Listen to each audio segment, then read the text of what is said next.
I just want once more to welcome Dr. Susan Wood, and Susan is going to be talking now about the vocations that young adults want, this encounter between sociology and theology. So let's welcome once again Dr. Susan Wood.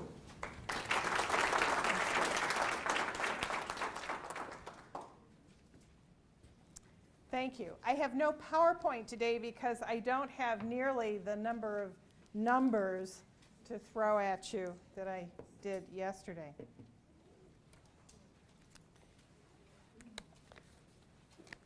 I want to begin by doing some reflecting with you. I spent 13 years, 13 wonderful, beautiful years at the School of Theology at St. John's in Collegeville.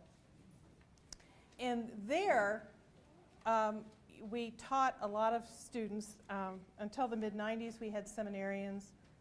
And then we taught a lot of pastoral programs for lay ecclesial ministers. And we became very aware that when young people experience a conversion to a more intense and intentional Christian living, they sometimes equated that with a vocation to ministry. And I think we have to start our reflections on what kind of vocation do people want with reflection on a call to discipleship. And to realize that I think in many instances when we're dealing with young people asking about vocations, they're really asking about discipleship. And that we certainly want to guide them in a way of discipleship before they ever get to the vocation question. And so in a sense, we have to back this topic up a step and look at that. Because that vocation to Christian living is very dear and very precious, but it's for all the baptized, whereas vocations to religious life, to religious movements, to lay ecclesial ministry, to a particular work. For example, I feel like very intentionally I have a vocation to be a theologian. Those are all secondary, whether they're a state of life, whether they're a work in the church, are secondary to the primary call to be a disciple. So, how do we talk about that? Because if we expand the notion of vocation to include every kind of work and every way of life, does this lose a transcendent notion of vocation? And frankly, I'm of the school of thought that says that all of life is transcendent, and I don't have to keep part of it compartmentalized to make it holy. Some people would disagree with me, but that's where I stand. As Luther said, I stand here. And in fact, one of the books I would recommend to you, and it's the only book I have to recommend to you, is Ed Hannenberg, H-A-H-N-E-N-B-E-R-G, wrote a book called Awakening Vocation, published by Liturgical Press. And he's not speaking specifically about religious vocation in that book, but about vocation more generally, and I highly recommend it to you. Because in his first chapter of this book, he goes back to Martin Luther and says that Luther said that every state of life is a calling that comes from God, and that the fundamental meaning of call in the New Testament was a call to discipleship and salvation. And of course, Martin Luther had his own vendetta against monastic life, for those of you who've studied his works. So you have to take that into consideration. Then Ed also gets into this notion that Max Weber really secularized the notion of vocation when he talked about vocations in terms of just secular work. So there's a lot of interesting history there. Now, vocation, properly speaking, in the church might be to a state of life, affiliation to a recognized religious institute, or even affiliation with one of the new ecclesial movements. I've given Birgit a hard time eating her meals because I start pestering her with questions about the Focolare movement, of which she is a member. And I'm sure she would talk to you about vocation to that particular movement. Doris Guttmuller, Sister of Mercy, describes the requirements for participation in a religious movement, which are not very different from the requirements for a religious institute. And I think it's interesting to see the comparison here. It's uncommon generosity, the gift of time and talent, and even money beyond what is expected of the average Catholic. Explicit and demanding formation programs, and rigorous ongoing spiritual and apostolic practices. So if we think about, I'll name those again for those of you taking notes and complained about going too fast yesterday. Uncommon generosity, gift of time and talent, even money beyond what is required of the average Catholic. Explicit and demanding formation programs.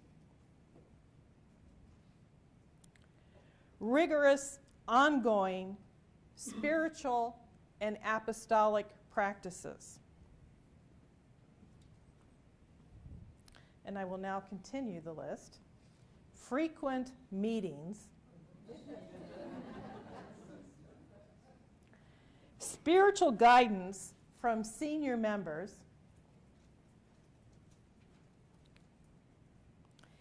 And personal accountability to movement leaders. Now, even though Doris applies these to the religious movements, I think we could look at this list and say that they apply to vocations within religious institutes. You all laugh because you recognize it. I think we could also see where it should apply to lay ecclesial ministry, because there's a formation program, there's accountability, there's apostolic practices, there's frequent meetings, there's, all the rest of it. So that all of these show that there's an intensity and an intentional way of life that to which one commits oneself in responding to this vocation.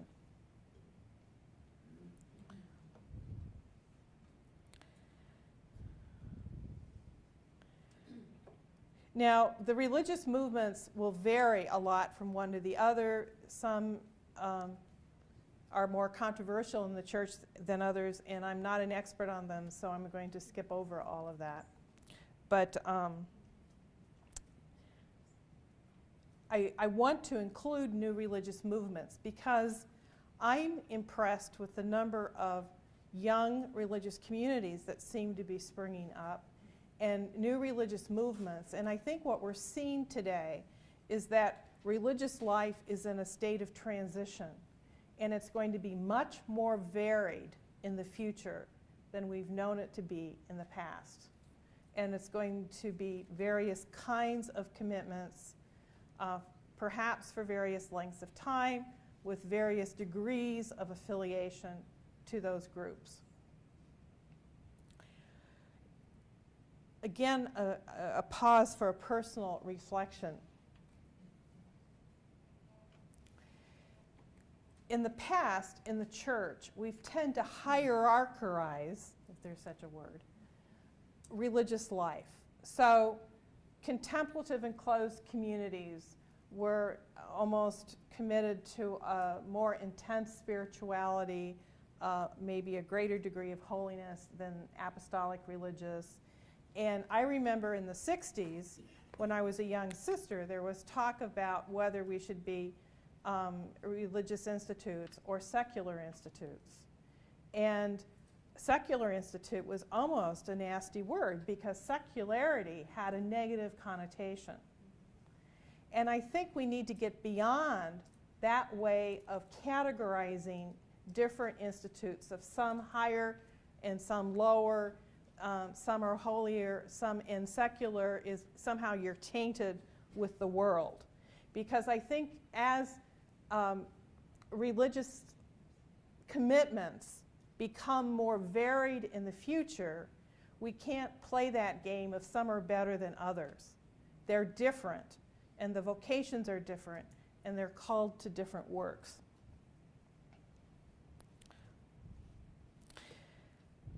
Now I'm going to restrict these comments to vocations to consecrated life, religious vocations. While in previous generations, between 3 and 4 times as many American Catholic women entered religious life as did men, currently the proportions are nearly equal or in reverse. This is a tectonic change. In 2009, 2,396 men were in initial formation in religious institutes compared to 1,206 women. For example, in the Archdiocese of Philadelphia in 2010, 173 men were preparing to be priests, brothers, and deacons, but only 30 women were preparing to be sisters. The age at which men and women enter religious life also differs, with half the men entering religious life today within the millennial cohort compared to only a third of the women. 70% of college students said they would not consider the priesthood a religious life. And even in Asia, traditionally a rich source of religious vocations, vocations to religious life are decreasing. And I take this data from Patricia Whitberg, a sociologist, in an article she published in American Magazine. So what about the newer emerging communities? According to the Center for Applied Research in the Apostolate, the number of women religious in the United States has dropped from 179,954 in 1965 to 63,699 in 2007. Now, some of the data I pulled out was a little bit older. I think we're now down to about 50,000 in the United States in 2012. And so this 2007 report stated that there were 165 emerging communities of consecrated life and lay movements in the United States, founded since 1965. But at that time, 40% of the groups reported having 6 or fewer members. So you have to look at how many are there. And only 25% had more than 15 members. And then furthermore, 24 of the communities listed in the 1999 CARA directory had ceased to exist by 2006, and another 37 were determined ineligible for the later listing. So what we're seeing is a lot of shifting. Some emerging communities don't make it and fall off the charts. Some become stabilized and regularized and enter the numbers.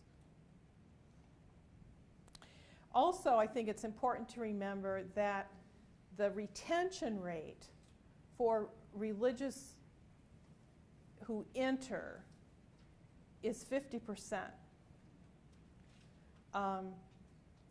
But there is a small amount of attrition after final profession.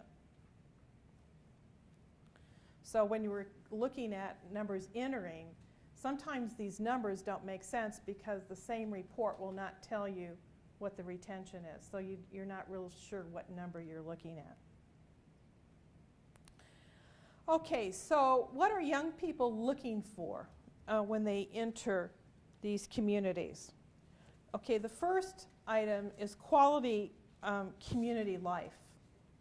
They want a way of life, not just a way to work. This poses a challenge to many of our communities because 80% of religious community living groups are houses of 1 to 3 sisters. And many of you who are vocation directors or perhaps leaders in your institutes know that one of the largest challenges is trying to find a healthy, viable, large enough living group in which to place your younger sisters for their initial experiences in community. We were starting to tell horror stories at breakfast.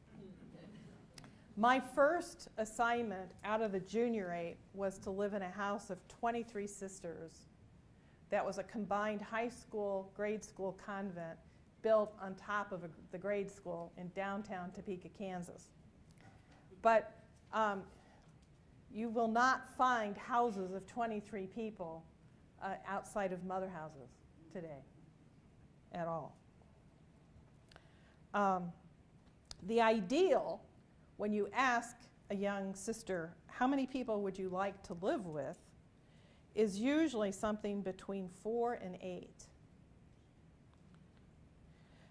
It's even a challenge to find housing for 4 to 8 adults. And so that, when people criticize religious for how we live today, there's a lot of variables. One is, how do you find adult housing for this many people without building a couple $1 million edifice? And then you've got the problem of people finding jobs to get work, and you've got problems of aging religious who really do not belong in classrooms anymore. So you know all that. And so the question is religious life transitioning to multiple forms, some with traditional common life, and others with affiliation by those who live singly? And Sandra Schneider's, in her trilogy on religious life, has talked about living singly and still being a communal person. And in the 60s, we had conversations about secular institutes versus religious life, and perhaps it is time to revisit the distinction and see how we are evolving. One Dominican I worked with on the International Baptist Dialogue, who was from Brazil, took one look at me and said, well, when you entered your community, secular institutes were not a possibility for you, but he was obviously thinking that was the way I lived my life, rightly or wrongly. The other reflection is, I think different kinds of religious communities prioritize their activities and their living differently. And if you take away one message from me today, I think it's, let's celebrate difference and explore difference rather than condemning difference. I lived among Benedictines. I have a Vincentian charism, or at least I'm supposed to. And yet, I'm working for Jesuits now, and I spent 13 years praying and working with Benedictines. Somebody said that a Vincentian charism is that you adapt to where you are. And I loved it. I took to monastic prayer like a duck to water. But what living among Benedictines showed me was their priority is community. Although I used to tell them that their vow of stability told them where they were going to be buried. But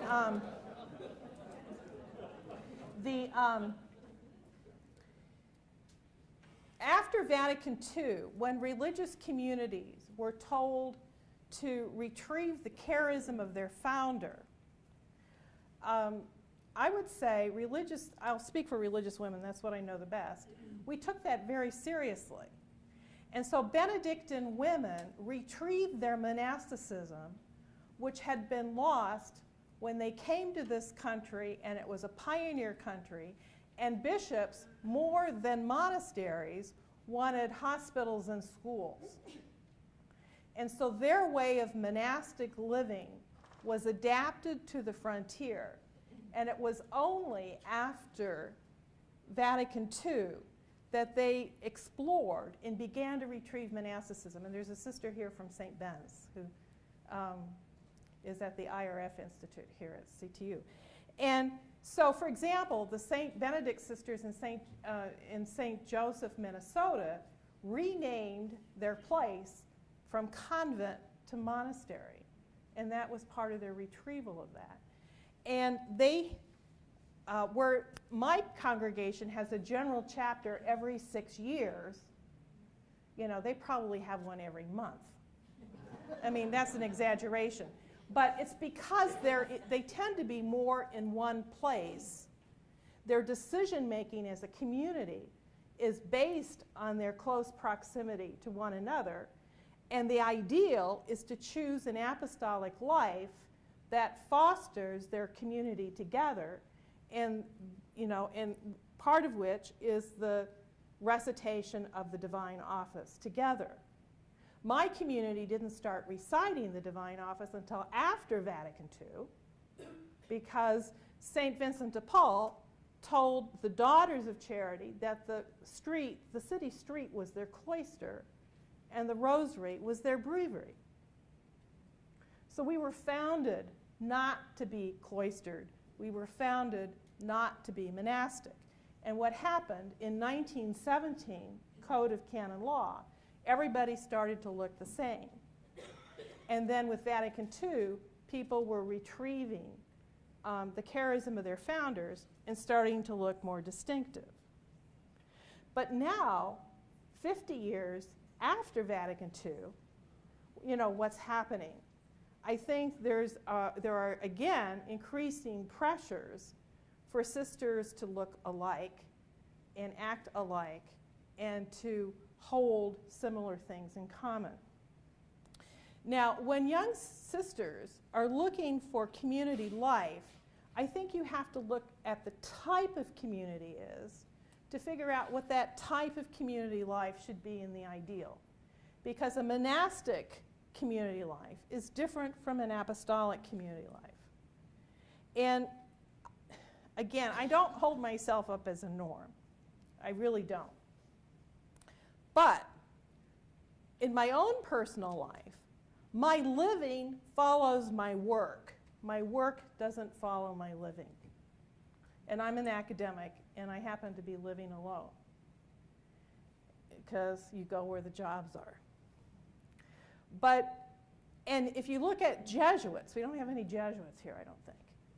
Jesuits are notorious for not having a strong community cohesiveness in the same way that Benedictines do.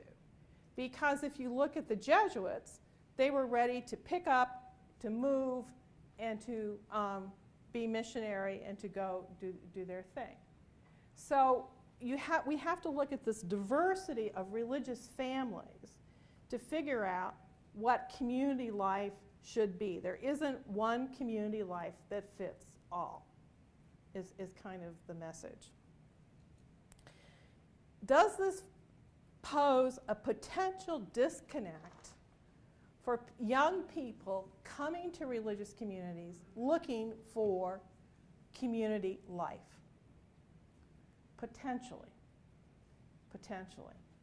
And it's something that that I can't answer for you, but we'll have some time for some conversation, and maybe you can reflect on that question.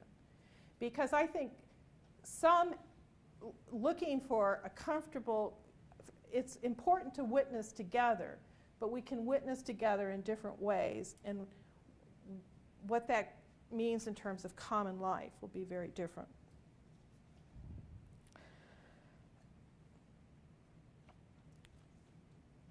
A second characteristic of what young people want is an opportunity to make a difference with their lives through service.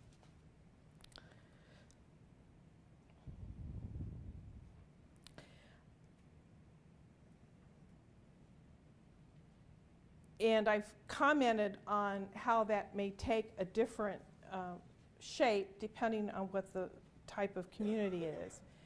But then we get into questions of, is this a common apostolate or are they individual ministries? And I'll comment more on that later. A third thing that young people are looking for is a deeper relationship with God, and these are not in any particular order, and community prayer in common. And this may include a variety of religious practices. A fourth, related to this, is a clear and distinctive spirituality which unifies a community as a group. And here I want to pause and develop this concept. Sandra Schneider's defined spirituality as, and I quote, the experience of conscious involvement in the project of life integration through self-transcendence toward the ultimate value one perceives. Okay, this sounds very abstract, so I'll say it again. It's the experience of conscious involvement in the project of life integration. So one is consciously trying to integrate one's life through self-transcendence. You have to get out of yourself to do this, toward the ultimate value that one perceives. And she says this is an ongoing and coherent approach to life as a consciously pursued and ongoing enterprise. Now let's break that down a little bit. A project of life integration means that it is an effort to bring all of life together in an integrated synthesis of ongoing growth and development. The challenge is individualism in spirituality and a lack of shared practice. Okay, let's go back and look at various religious groups and how their spirituality can be seen as integrative. If you look, and I'm on thin ice here, but historically, but if you look at the history of Franciscans,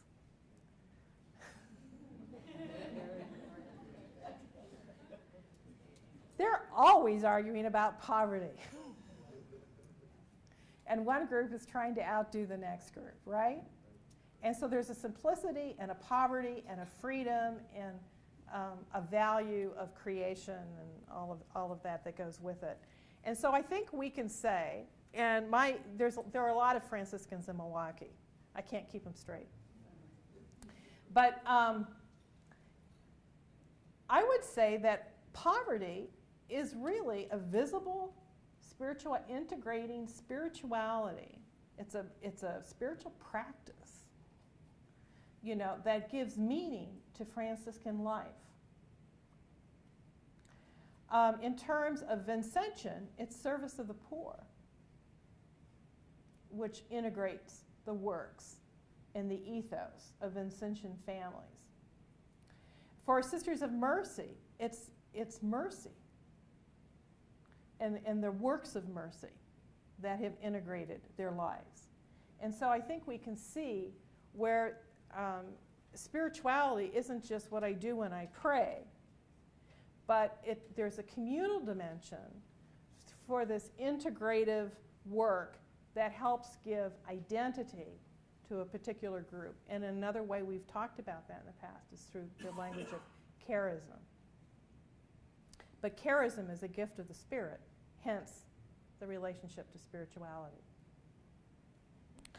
Okay, the next item, which is a contested item, is the importance of ecclesial identity and relationship.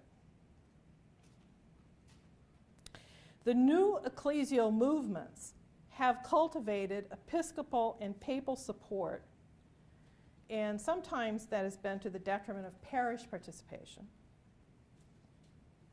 And many of them are allied with clerical groups.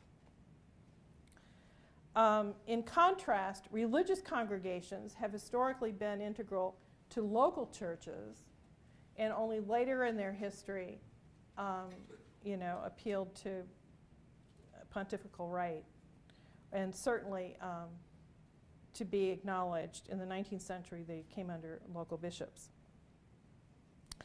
The Apostolic Constitution on Consecrated Life, Vita Consecrata, says, and I quote, "The consecrated life is not something isolated and marginal, but a reality which affects the whole church. It is at the very heart of the church as a decisive element for her mission. It is a precious and necessary gift for the present and the future of the people of God, since it is an intimate part of her life, her holiness, and her mission." End of quote. There's a huge challenge here, particularly for women's religious communities, because many young sisters, and I've heard this over the years, Vicki will have to tell me where it's at today in our community, she's right here.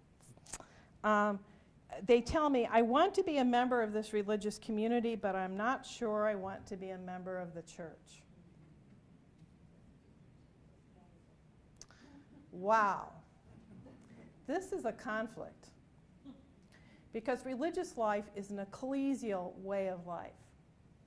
And if there's a deep-seated tension with ecclesial identity, where is that individual with relationship to an ecclesially recognized way of life in the church?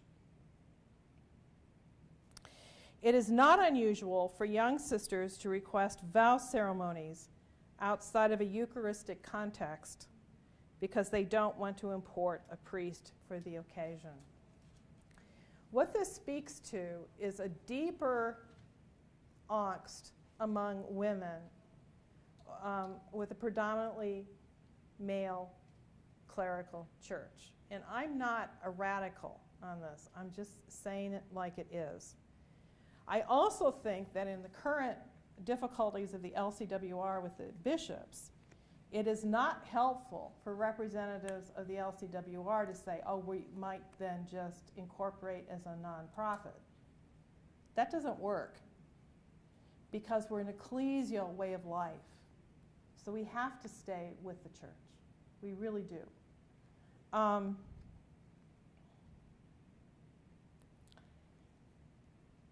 That's a whole topic for another conference, Sheila, is what you do, with the tensions within the church and with ministries to that church. The next thing that they're looking for, thank you, is corporate ministry commitments.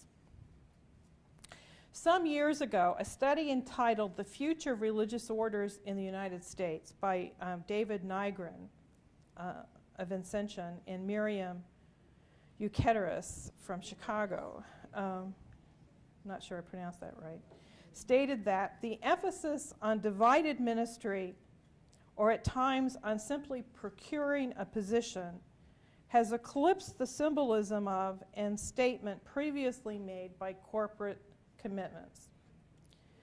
The sociologist Patricia Whitberg has asserted that the loss of connections with institutions contributes to a diminished sense of congregational purpose and public identity, lessens the sense of communal identity and culture, redirects the energies of the members into diverse and unrelated services, impacts personal and professional development, including the mentoring of new leaders, and finally diminishes a group's power in the church and society.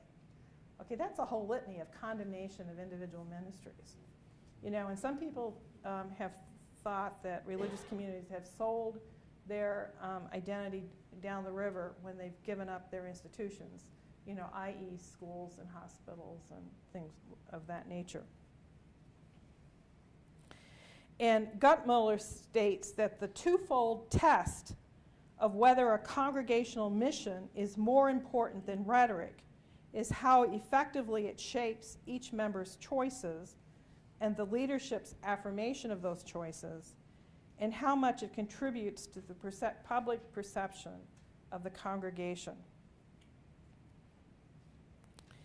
Well, however this may or may not be true, I find that such charges do not take into account the demographics of congregations where members are too old and unable to remain in the classroom, the financial exigencies of obtaining employment to sustain the congregation, and the fact that if each individual congregation just sustains its own individual missions, what impact does that have on inter-congregational collaboration in the work of the church?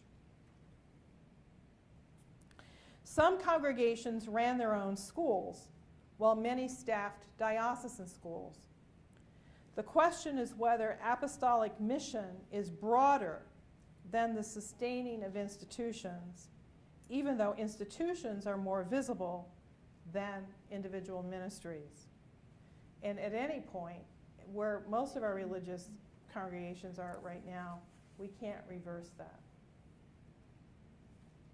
It's a very difficult question because institutions are more visible than individual ministries.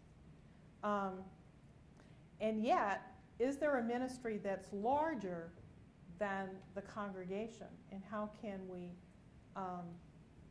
contribute to that? What's happening in the hospital world is actually probably indicative of this, because as hospital systems are forced to merge, largely for financial reasons, they are asking serious questions about their Catholic identity and sponsorship and how that is going to remain identifiable. Because in the past, hospital systems took on the identity of the sponsoring religious congregation. When they join, they have to transcend those individual charisms and spiritualities to something that is shared in common. And I'm wondering if the same thing is true of other kinds of apostolic works. Again, more fodder for thought and conversation. And then a final characteristic that many young people want entering religious life is they want a clear identity. And so many of the young people entering, for example, prefer to have a distinctive religious way of dress.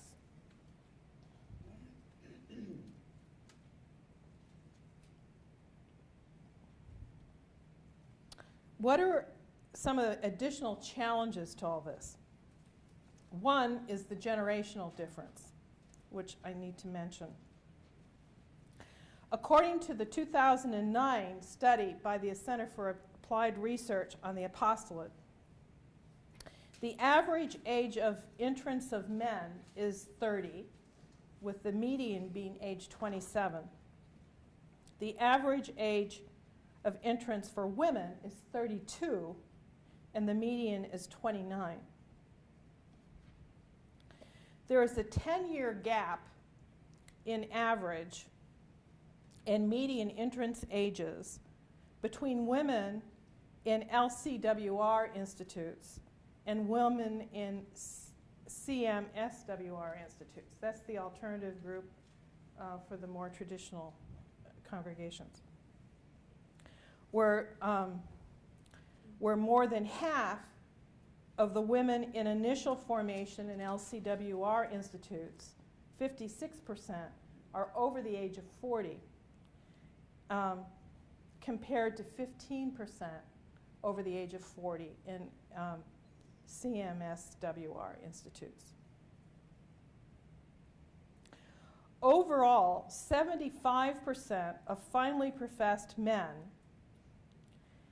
and 90% of professed women were age 60 and over. That was in the year 2009, the year of this particular study. So again, in terms of what we can do, what we are doing is going to be greatly challenged by the generation and in terms of initial vocations with this gap of age that we're experiencing. As another additional challenge are ideological differences.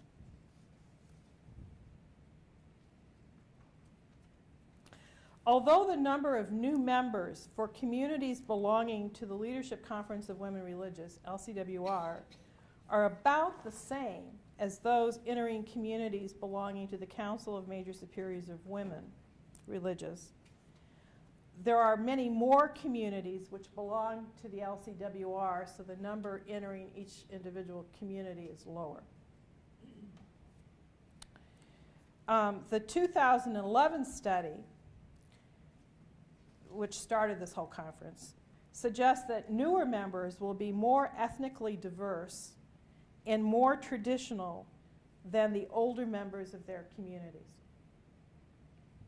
But as I said yesterday, my students who are married, tell me that the issues of my generation are not their issues. But that requires conversation with those people to sort all that out.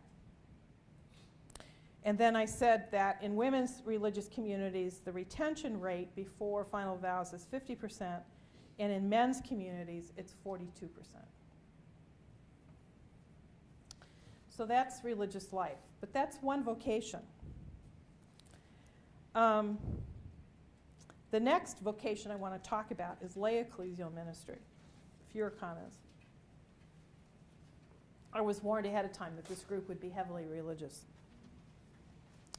60% of young adult Catholics, male and female, say that the church should be more proactive in empowering lay ministers and should pay them more competitive wages. The number of formation and training programs for lay ministers in the U.S. is decreasing. So, what does that portend for the number of lay ministers in the future? 80% of lay ministers in parishes are female, and yet at the same time, we have fewer younger priests. So what's this demographic look like? Okay, we have a decreasing number of parishes serving a greater number of people. The only way that's working is because fewer people go to church. I mean, honestly, if you look at the statistics, it would be untenable if people were really going to church. Parishes, especially the more affluent ones that can pay lay ecclesial ministers, there's this wonderful burgeoning of lay ecclesial ministry in all various forms. In 2009, the median salary of these lay ecclesial ministers was $31,000. That's hardly a sustainable family income, even if you work it out to what that might be in 2012. So what is the sustainability of lay ecclesial ministers? Or is it, to what extent are we experiencing lay ecclesial ministry as a stepping stone to other kinds of work which remunerate better?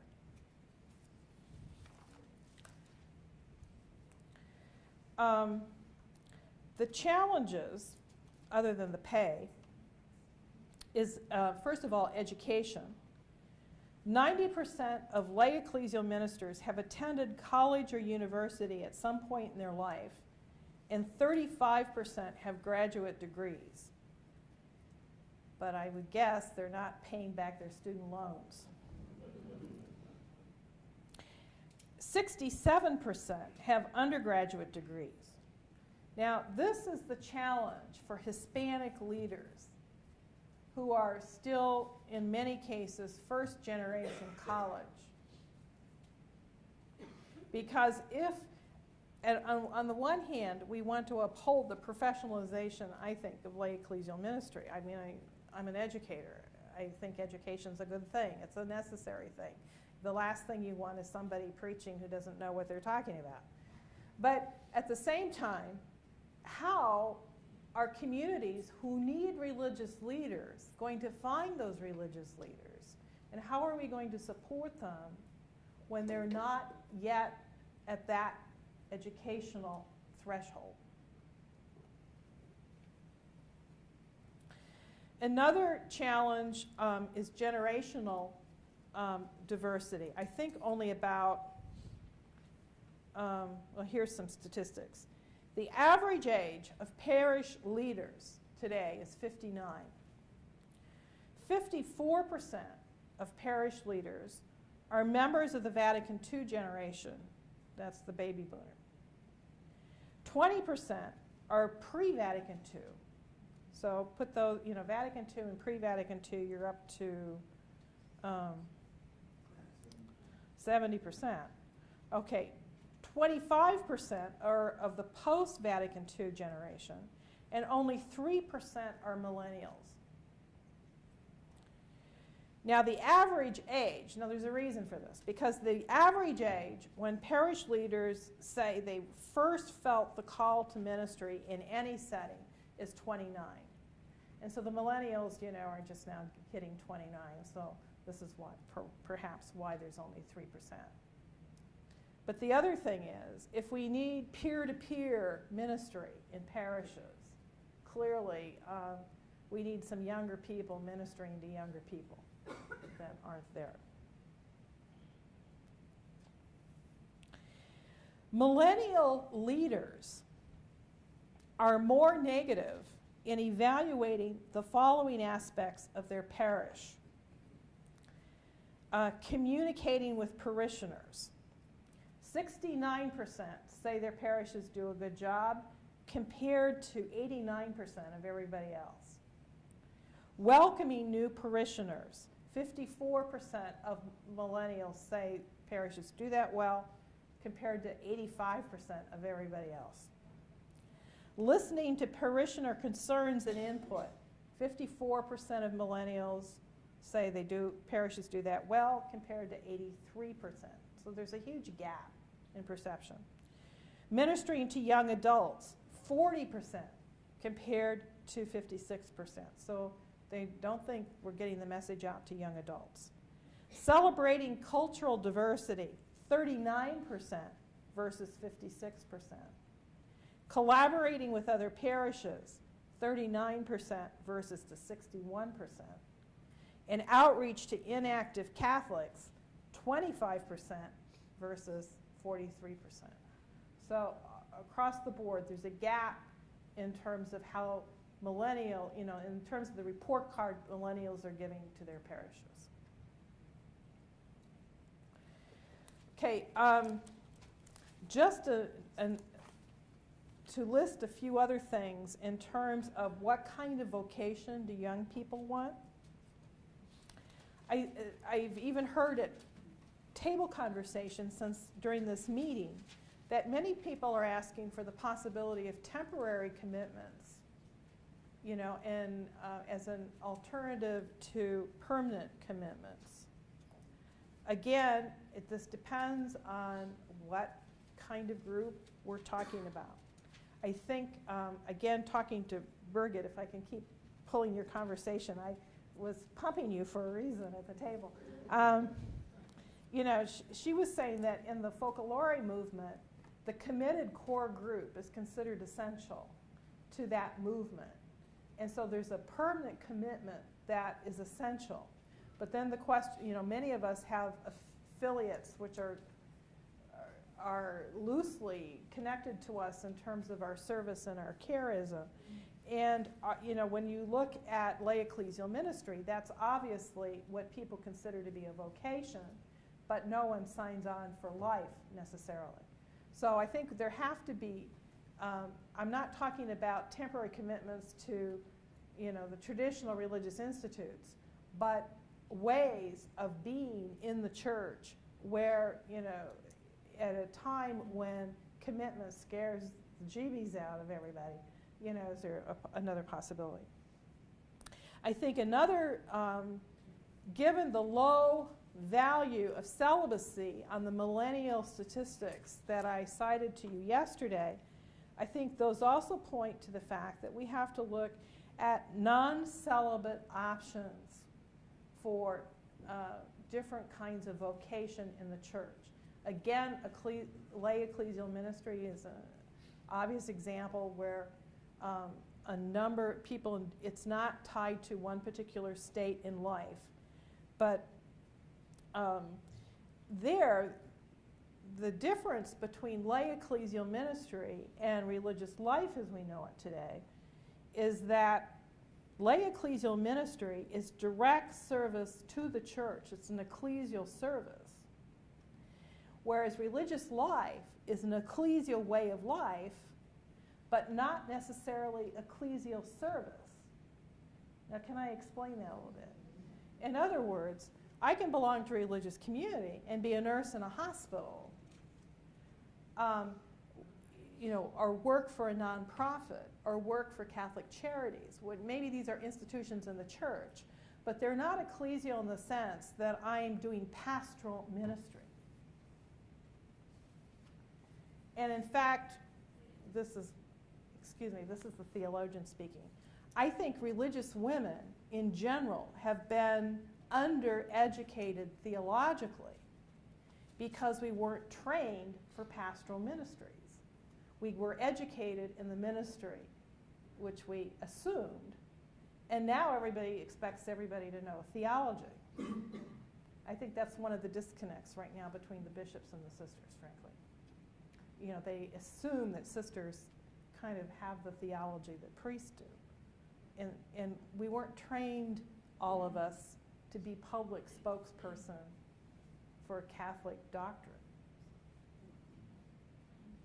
I think that's really significant.